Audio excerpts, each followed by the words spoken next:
Eu sou Rita Cléa Calado Rezende, sou mãe de Maria Eduarda Rezende Galindo, filha única de 16 anos. A história de Maria Eduarda começou no dia 5 de outubro. Ela apareceu com um vasinho que ela sempre teve na bochecha e esse vasinho ficou roxo, escuro.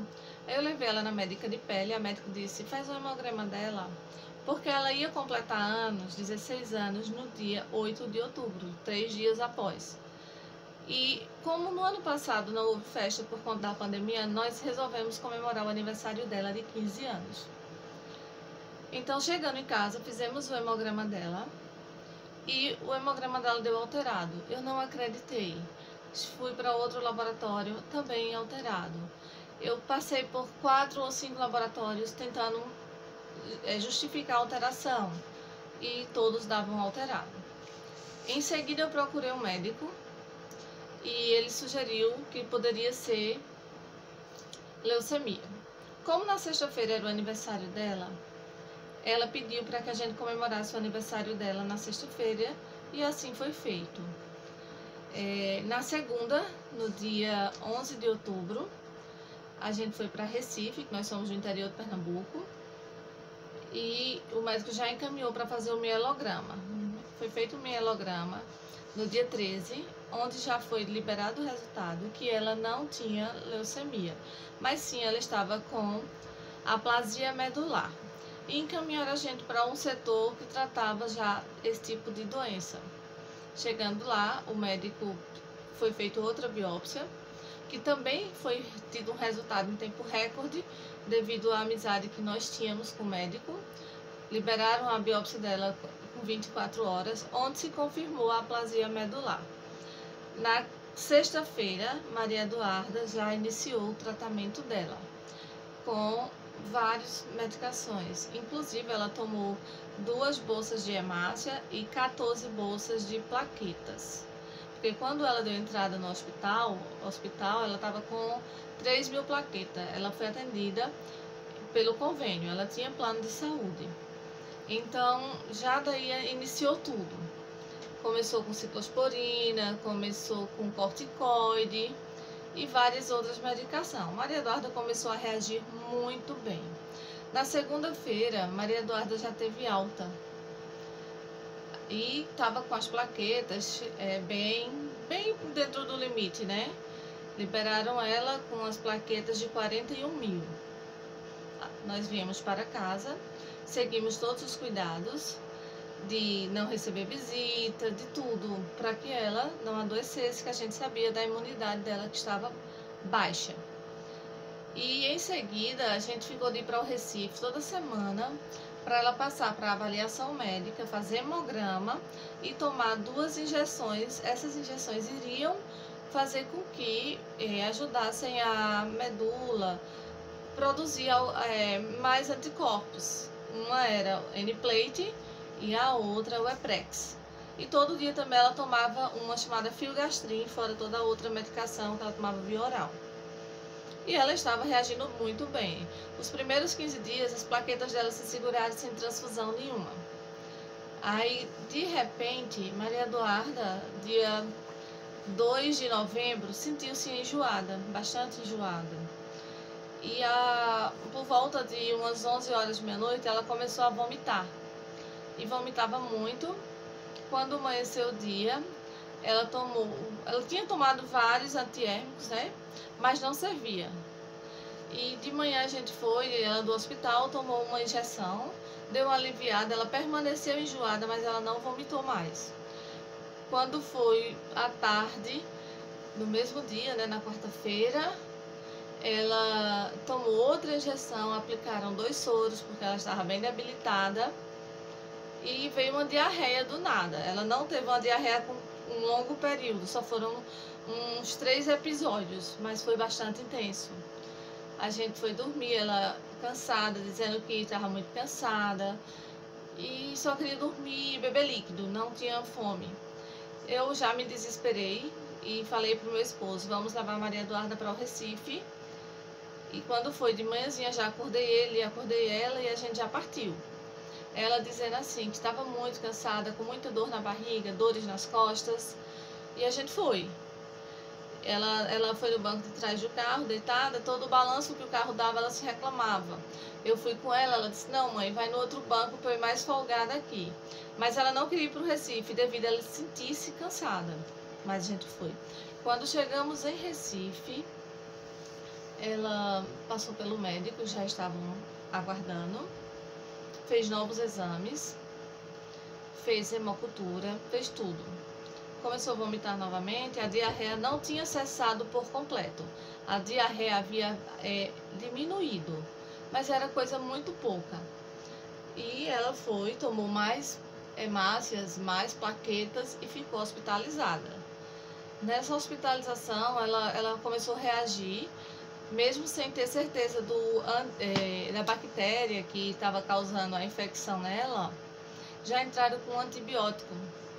Então foi feito antibiótico e todas as medicações possíveis. Ela fez raio-x, ultrassom, tomografia, tudo para ver se tinha ficado alguma coisa, porque a pressão subiu, eles queriam ver se tinha tido alguma hemorragia na cabeça, na barriga, nas pernas, riscos de trombose, foi feito tudo isso. E ela deu uma reagida, mas quando foi na segunda novamente, ela voltou a enjoar. E no decorrer da noite ela vomitou de uma cor estranha. Parecia sangue, mas os médicos disseram que não eram sangue. E ela não chegou a ter nenhuma hemorragia interna, nada. Mas, devido a ela estar muito debilitada, fraca, os batimentos cardíacos dela estavam acelerados. Desde casa eles já estavam. A pressão dela sempre foi baixa e baixou ainda mais. E a saturação dela também estava baixa. Aí o médico chegou, conversou com a gente e nos sugeriu que ela fosse para UTI, onde ela iria ter um tratamento melhor. O médico, excelente, ele chegou e disse, olha, vocês vão, no máximo 2, 3 dias vocês estão de volta. E então a gente seguiu, porque ela estava consciente de tudo, ela sabia e aceitou. Nós fomos. Lá na UTI, ela foi acolhida muito bem, o próprio médico deixou ela lá para sua segurança e começou todo o tratamento dela. Prosseguiram, né? Só que como ela estava muito cansada, o catete já não estava sendo o suficiente para ela. Tinham que colocar a máscara e a máscara estava incomodando ela, muito, muito. A gente passou a noite inteira porque permitiram que ficassem com ela na UTI por ela ser de menor. E quando colocava a máscara, ela falava assim, não mãe, tira mãe. E chegou o ponto que foi a noite inteira, até 4 horas da manhã, nesse bota máscara, tira máscara. E ela se agoniando bastante. Ela começou a conversar coisas assim meio sem sentido. Ela não se reclamou de dor, porque a dor que ela tinha reclamado era só a dor nas costas e a dor na barriga. E lá na UTI ela não se reclamou mais de dor, ela só falava da sede e da máscara. Aí quando chegou por volta de 4 horas da manhã, o médico chegou e chamou eu e o pai dela, que ela não estava reagindo ao tratamento. Era involuntário, porque ela não sabia o que estava acontecendo, mas involuntariamente ela não aceitava, ela reagia e o tratamento não estava saindo do canto, que seria a melhor opção a sedação com a intubação para ela, até para ela descansar. E a gente prontamente se ajoelhou e foi pedir a Deus uma orientação que fosse melhor para a nossa filha e que entregávamos ela na mão de Deus. E conversamos com o médico, eu insisti, doutor, é a melhor opção?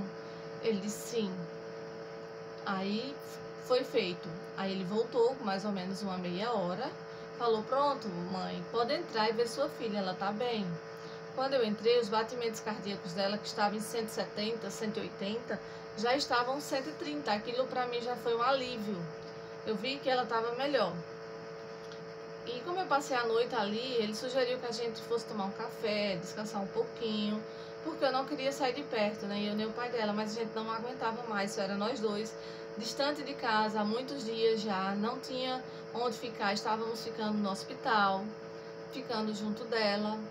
E ele disse, vamos tomar um cafezinho, e a gente foi.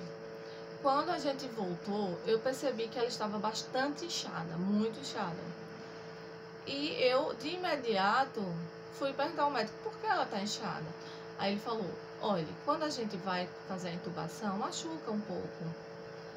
Então, ela está inchada também porque ela não está conseguindo urinar. Foi colocada sonda de alívio, a sonda para alimento, e ela não conseguiu urinar mesmo com a sonda. Ele chegou a dizer que o rins dela já estava parado, que se tudo continuasse daquele jeito, ela ia passar por hemodiálise, e que era muito difícil, porque na situação que ela se encontrava, uma hemodiálise ainda era pior. Mas a gente conseguiu seguir firme na nossa fé e a esperança que tudo ia se reverter. Só que eu já senti que não estava bem. Ela estava com os batimentos altíssimos, como eu falei, a pressão lá embaixo, tomava sangue, tomava plaqueta, chegou a tomar plasma e nada.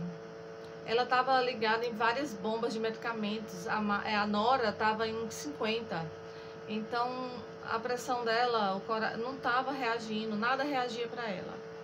Aí entrou um médico na hora, foi fazer um ecocardiograma dela e falou que o coração dela estava bem, só que tinha visto que tinha uma bactéria na corrente sanguínea dela, que era a Klebsiella.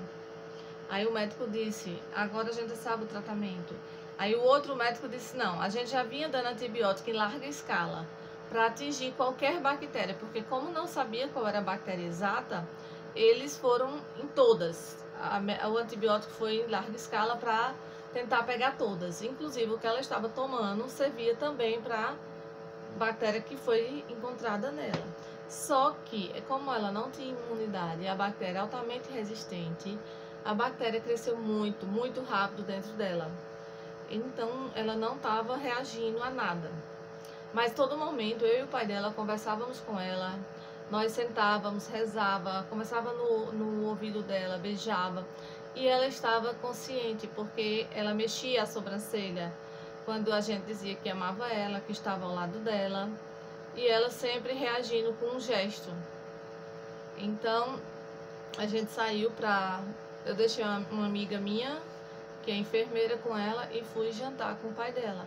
Mas meu coração já sabia que não estava mais a mesma coisa. Eu já estava sentindo que iria perder ela, porque eu vi ela em poucas horas se transformar da menina linda em uma pessoa que parecia outra pessoa, de tão deformada, de tão inchada que ela estava. E quando eu chego para jantar, já era o que, 10h40, ela me liga e fala assim: olha, Maria Eduarda teve uma parada. Eu falei: ela reagiu, ela voltou? Ela: sim, ela voltou. Eu falei: foi rápido? Ela: foi bem rápido, mas ela voltou. Aí eu: tá, graças a Deus. Mas eu já estava preparada. Aí eu falei: ó, qualquer coisa eu tô ligando o celular de Gilberg, que é meu marido, porque eu já não estava bem, eu já estava esperando a ligação falando que ela iria falecer. E o telefone toca de novo, mais uns 15 minutos depois, e ela falou: olha, ela teve outra parada e agora ela não resistiu. Aí o coração dela foi para quase 300, os médicos tentaram animar, mas não resistiu. Então essa foi a história dela. Em menos de um mês, Maria Eduarda, dentro de uma semana, ela conseguiu ser diagnosticada, fazer todo tipo de exame, porque Maria Eduarda fez mielograma, biópsia, parvovírus, citomegalovírus, fez todas as sorologias, ela fez HPN, ela fez cariotipo. Então fizemos o HLA, porque eu e o pai dela poderíamos ser um dos doadores de 50%. Eu nunca desisti, busquei tratamento para Maria Eduarda, onde tinha os melhores médicos, busquei opinião em grupos e ajuda de mãe e de pai. E eu fui atrás. Escutava muitos médicos aqui de Recife, porque eles me passaram muita confiança, mas eu fui atrás também de opiniões de médicos de Curitiba, do Rio de Janeiro, aí da Lagoa, da Beneficência Portuguesa, e o tratamento era um só, não tinha outra opção. E ontem veio também médicos, todos os médicos dela me falaram que o tratamento que poderia ter sido dado foi dado, e que infelizmente a luta é grande contra uma bactéria. E geralmente quando a bactéria avança, é difícil você conseguir reverter. Então foi o que aconteceu com ela. Hoje está fazendo 9 dias que perdemos ela, e eu digo assim, dói muito, mas nós não perdemos, porque o sonho dela era sair de lá curada e levar a história dela de vida para ajudar muitas pessoas, pessoas como nós, quando não recebemos o diagnóstico, não sabia o que era aplasia, procuramos em grupos, internet, eu vivia pesquisando, e falta muita informação, falta muita ajuda para os pais, para o próprio paciente saber o que é, os riscos que corre, os tratamentos a serem feitos, falar de transplante, falar de tudo. Então, como ela queria isso, eu estou fazendo e vou seguir buscando informação, orientação em nome da minha filha para ajudar a todos vocês. Não está sendo fácil eu gravar esse vídeo, como eu lhe disse. Fazem hoje 10 dias que nós perdemos ela ou devolvemos ela para Jesus, porque Deus só nos emprestou e nós tivemos que devolver porque chegou a hora. Nesses 16 anos vivido com ela, foi os melhores tempos da nossa vida. Ela foi um presente para nós. Eu fui orgulhosamente a mãe mais feliz do mundo. Eu só tive prazer e alegria com ela. Eu que agradeço a Deus por ter me dado, concedido e confiado criar ela por 16 anos. Eu e o pai dela. Isso é o que nos conforta, em saber que fizemos nosso papel, nossa missão. E saber que tudo que eu pude, tudo que o pai dela pôde foi feito, foi tentado. Só que ainda é uma doença rara, uma doença que não se tem explicação, que os tratamentos ainda são meio experimentais e que a única forma de cura é o transplante. Então, precisa ser mais divulgada e mais mostrado o lado bom e o lado ruim. Porque não tem gente que venceu, mas tem muita gente que não venceu, que não vai vencer.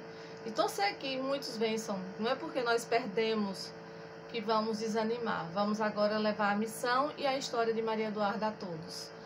Fiquem com Deus.